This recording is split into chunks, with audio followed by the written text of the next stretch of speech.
नमस्कार भक्तजनों, आज मैं आपको सावन मास के कृष्ण पक्ष की भैया पंचमी की कहानी सुनाने जा रही हूँ।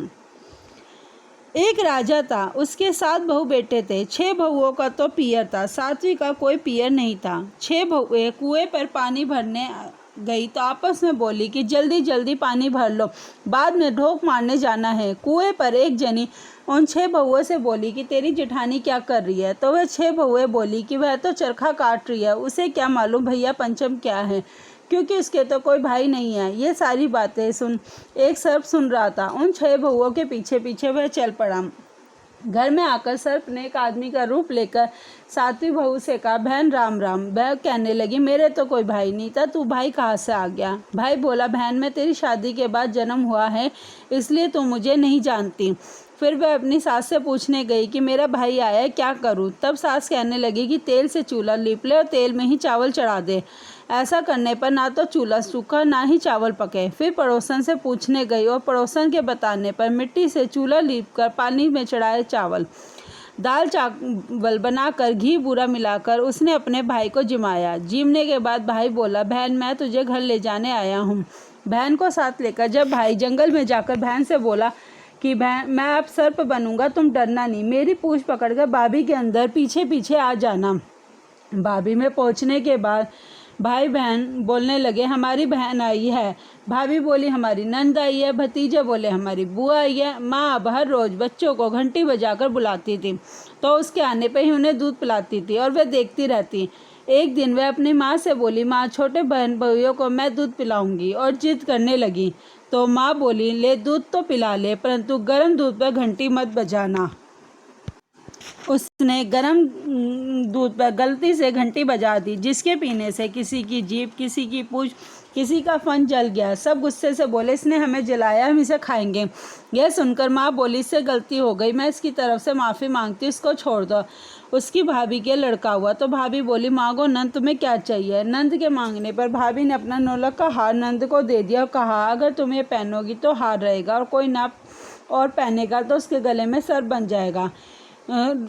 राजा का लड़का उसे लेने आया। उसने भगवान से प्रार्थना की, हे भगवान, उस भाभी की जगह महल चौबारे बना दो। जब उन्हें वहाँ रहते रहते 2.5 दिन हो गए तो राजा का लड़का पत्नी को लेकर जाने के लिए बोला।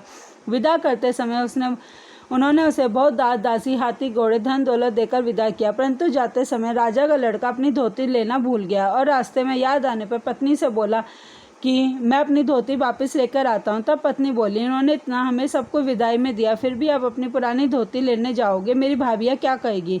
उसने कहा, ऐसा कोई होता है कि नहीं मिल जाने पर पुरानी छोड़ दे जानी चाहिए? मैं तो अपनी पुरानी धोती लेने जरूर ही जाऊँगा।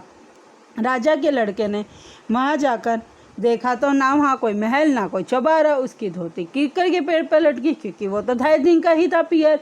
यह देखकर राजा का लड़का पत्नी पर तलवार तान कर खड़ा हो गया। बोला, सच सच बता, नहीं तो मैं तुझे मार डालूंगा। तब पत्नी ने राजा के लड़के को बताया कि कुएं पड़ोसन पर दरानी जेठानी बोली मार रही थी कि मैं भैया पांचे पर क्या जानूं, क्योंकि मेरे तो पियर है ही नहीं। तो ये सब देवता सुन रहे थे, वही मेरा धर्म भाई बने। आपके आने की सुनकर मैंने भगवान से सिर्फ 2.5 दिन का पियर मांगा था। घर आने पर बहुत दिनों बाद बहू के लड़का हुआ तो उसकी नंद ने भी बहू के पूछने पर बोली कि मैं भी वही नौलख का हार लूँगी जो तुम अपने पियर से लाई हो। तब बहू बोली कि दीदी कुछ और मांग लो, सब दे दूँगी, पर ये मेरे 2.5 दिन के मांगे पियर का हार है। अगर मैं ये पहनूंगी तो सोने का होगा, न कोई और पहनेगा तो सर्फुआ हो जाएगा। तब नंद बोली, नहीं मैं लूँगी तो ये हार लूँगी, नहीं तो कुछ ना लूँगी।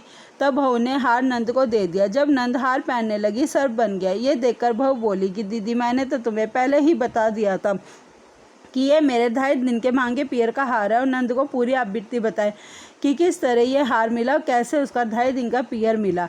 यह सुनकर सब नंद बहू से बोली कि भाभी क्या सच में भैया पांचे में इतना सत्य है? विश्वास नहीं होता। तब बहू के ससुर राजा ने नगर में ढिंढोरा पिटवा दिया कि लगते श्रावण की पंचमी पर सब कोई भैया पांचे बनाए, चने मोट भिगोए, कीकड़ के झाड़ में पिरोए और चने मोट से धोख मारकर ही इन्हीं का बायना निकाले। कहते सुनते हुंकारा भरे। और इसके बाद विनायक जी की कहानी अवश्य सुने, जैसे उसको आए सबको आए। बोलो सर्प देवता की जय, नाग देवता की जय, विनायक जी महाराज की जय। विनायक जी की कहानी मेरे YouTube चैनल पे पहले से ही दी गई है। नमस्कार भक्तजनों, ओम नमः शिवाय।